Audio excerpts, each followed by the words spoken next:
Es el 20 de diciembre de 1968, a las 8:45 de la tarde. En Lake Bernadette en Vallejo, California, donde una escena aterradoramente desgarradora se despliega mientras dos jóvenes parejas, Michael Mageau y Darlene Ferrin, y sus amigos, Betty Lou Jensen y David Faraday, son brutalmente atacados por el asesino del Zodíaco. La noche está llena de una sensación de inocencia mientras el grupo se detiene en un estacionamiento remoto para disfrutar de una noche romántica. De repente, un coche aparece de la oscuridad, y una figura emerge con una intención siniestra. El sonido de disparos resuena a través de los árboles mientras las balas atraviesan el aire. Las víctimas gritan de terror mientras intentan huir de su atacante. La escena se desarrolla en un estacionamiento iluminado débilmente rodeado de árboles altos, que proyectan sombras largas que se extienden por el suelo. El aire es crudo y frío, y el olor a tierra húmeda y hojas llena el aire. El sonido de grillos y tráfico a distancia es el único otro ruido que se escucha. Los vehículos de las víctimas, un Rambler blanco y un Ford marrón, se quedan inmóviles en el estacionamiento, sus faros proyectando una luz extraña. La oscuridad es palpable, y la sensación de inquietud es abrumadora mientras la presencia del asesino se cuela en el aire como un espectro. El asesino del Zodíaco, o más bien, la figura de él, es un hombre alto con cabello oscuro y una presencia amenazante. Lleva un gorro o una máscara para ocultar su identidad, pero sus ojos brillan con una intención maligna. Está armado con un pistola de 9 milímetros, que utiliza para desatar una lluvia de balas sobre sus víctimas. El asesino se mueve rápidamente y deliberadamente, tomando el blanco con precisión. Su rostro es una máscara de maldad, privado de cualquier empatía o compasión. Los testigos en la zona afirman haber escuchado el sonido de disparos, pero nadie ve el rostro del asesino. Un testigo reporta haber escuchado un ruido fuerte, como un portón de coche cerrándose con fuerza, seguido del sonido de pasos retirándose a la oscuridad. Otro testigo recuerda haber visto una figura corriendo lejos del estacionamiento. La oscuridad oculta la identidad del asesino, y él parece desvanecerse en el aire. La única pista que queda es un mensaje criptográfico garabateado en una cerca cercana. Me gusta matar a la gente porque es tan divertido como cazar en el bosque, porque el hombre es el animal más peligroso de todos.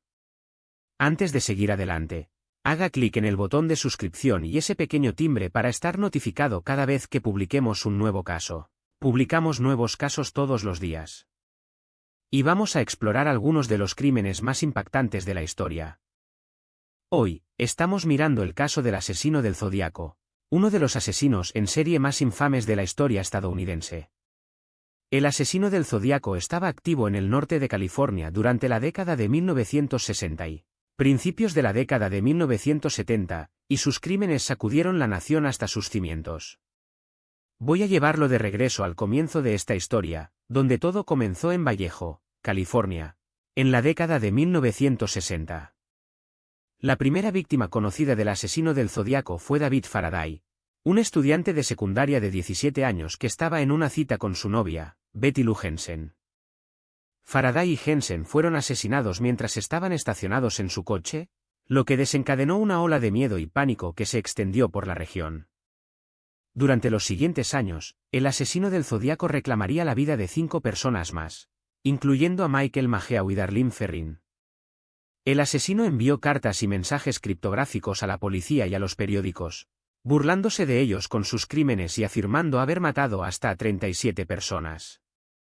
Pero la policía no pudo atraparlo, y el caso se enfrió. ¿O no? La identidad del asesino en serie Zodiac permanece eternamente envuelta en misterio, pero la vida que se desmoronaría de manera tan trágica pertenece a Arthur Leigh Allen, vecino conocido como el principal sospechoso del asesino en serie Zodiac, quien residía en Vallejo, California. Nacido en 1933, Arthur Leigh Allen tenía alrededor de 39 años de edad cuando se produjeron los primeros asesinatos reportados del Zodiac. Vivía con su esposa y su hijastra en un barrio suburbano tranquilo, rodeado de familiares y amigos cercanos. Arthur Leigh Allen llevaba una vida que parecía ordinaria. Trabajaba como un encargado de limpieza escolar y se enorgullecía de su familia. A medida que nos adentramos en su historia, comenzarás a desenredar el enigma que se esconde detrás de este hombre ordinario. La vida diaria de Arthur Leigh Allen estaba marcada por la rutina y la familiaridad, mucho como cualquier otro hombre de clase trabajadora en la comunidad. Sus días consistían en limpiar aulas, socializar con colegas y pasar tiempo de calidad con sus seres queridos. Sus relaciones con los demás lo presentaban como amistoso y no amenazante. Era bien recibido por aquellos que lo conocían. A menudo se encontraba en el centro de las reuniones vecinales y parecía realmente preocuparse por aquellos que lo rodeaban. De alguna manera, esta apariencia de normalidad de cocodrilo solo hace que la revelación posterior de su oscuro secreto sea más impactante. Mientras que muchos de nosotros podemos intentar categorizarlo en un marco simplista de bueno vs malo, la complejidad de Arthur Leigh Allen defiende tal clasificación clara. Era un individuo complejo, lleno de contradicciones, cuya apariencia aparentemente inocua y su agradable personalidad le permitían volar bajo el radar. Al mismo tiempo, su tormento interior y sus impulsos más oscuros sugirieron una realidad más siniestra que se escondía debajo de la superficie. La profundidad de este enigma solo sirve para aumentar nuestra fascinación con la identidad del asesino en serie Zodiac. Exploraremos más a fondo su personalidad intrincada para descubrir los hilos que finalmente lo llevaron por este camino. Al examinar las dinámicas interpersonales que rodean a Arthur Leigh Allen, encontramos una red de relaciones que tanto revelaron como ocultaron su verdadera naturaleza. Confía completamente en su esposa, a menudo le confía sus luchas personales. Sin embargo, sus relaciones más cercanas también contenían una sutil hebra de tensión, como se evidenció en su apariencia aparentemente cariñosa pero controladora. Las asociaciones de Arthur Leigh Allen con los demás a menudo parecían centrarse en su deseo de parecer normal, pero sus acciones traicionaban un hilo de ansiedad y una obsesión consumidora con el poder. ¿Hasta dónde lo impulsó este tormento interior? ¿Fue un evento o un catalizador único el que lo empujó por el camino de la depravación? Sigue adelante mientras continuamos a desenredar los hilos complejos en la vida del principal sospechoso del asesino en serie Zodiac. Era la noche del 20 de diciembre de 1968, y el clima era fresco pero claro en la ciudad de Vallejo, California. Las calles estaban tranquilas, con solo unos pocos coches pasando por allí. David Faraday, un estudiante de secundaria de 17 años, y su novia de 16 años, Betty Lou Jensen, habían decidido dar un paseo por la pintoresca carretera de Lake Herman. Estaban en un Chevrolet Bel Air de 1966, conduciendo con las ventanas abajo, disfrutando del aire fresco de la noche.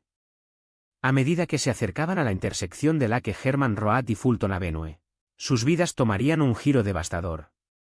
David y Betty habían estado saliendo durante unos meses y habían decidido tomar un poco de aire mientras disfrutaban de la vista panorámica.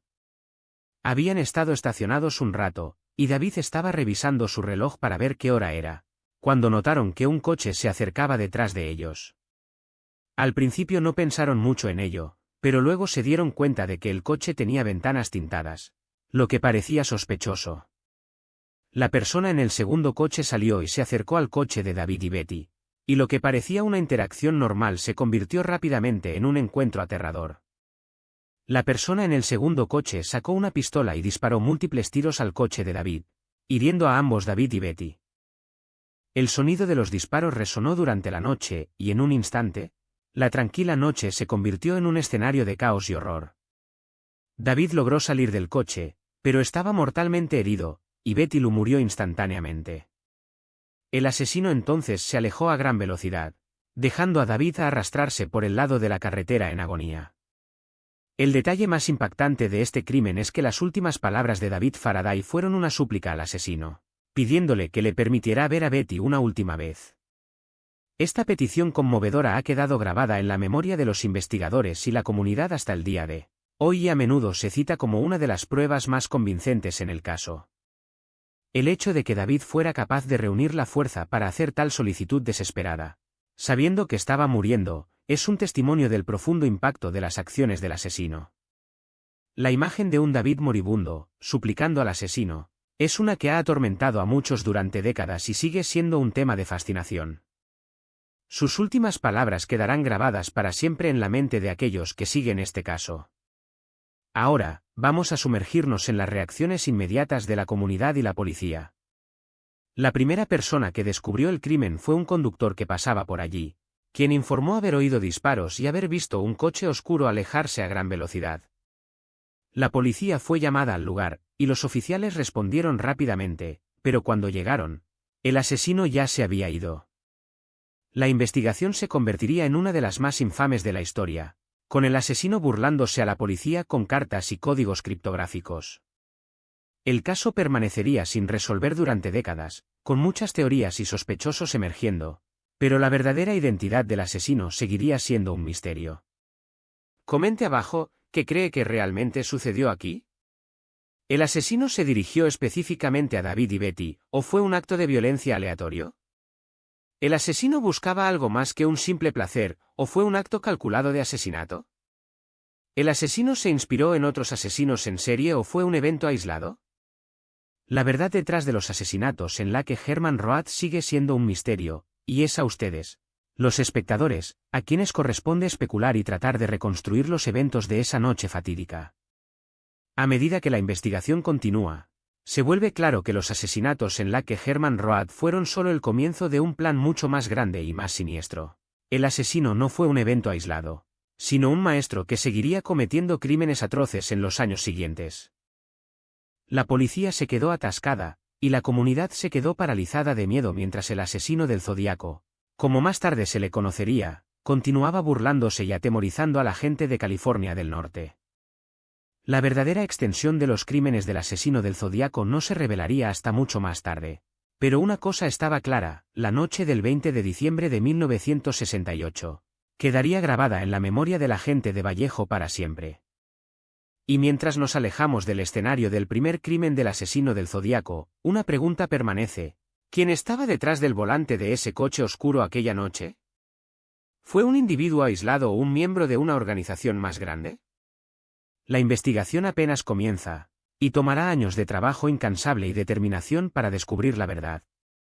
¿Nuestro equipo será capaz de resolver el caso, o el asesino del Zodíaco seguirá una cabeza por delante?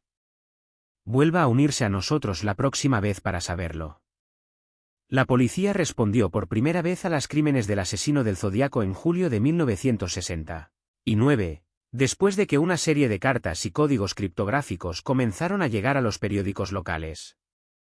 El asesino había declarado la responsabilidad por el asesinato de David Faraday, 17, y Betty Lou Jensen, 16, y una serie de disparos y asesinatos subsiguientes siguieron.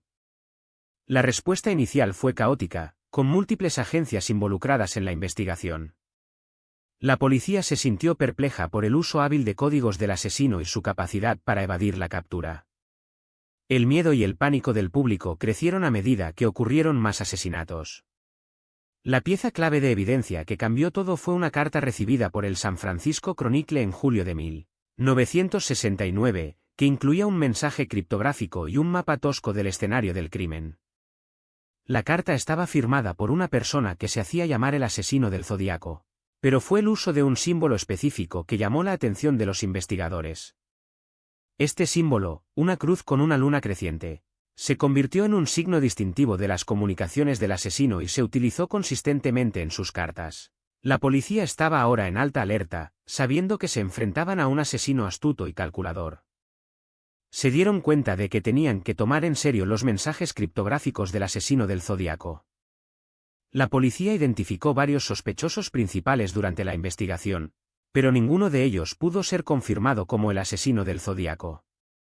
Uno de los mejores indicios fue Arthur Leigh Allen, un convicto de abuso infantil que se ajustaba a la descripción del asesino. Sin embargo, las excusas de Allen se comprobaron y fue eventualmente descartado como sospechoso.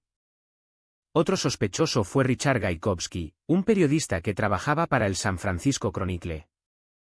La policía creía que podría haber sido inspirado a convertirse en un asesino en serie imitador, pero no encontraron ninguna evidencia sólida que lo vinculase a los crímenes. Uno de los red herrings más significativos en la investigación fue el asesino del Zebra, una persona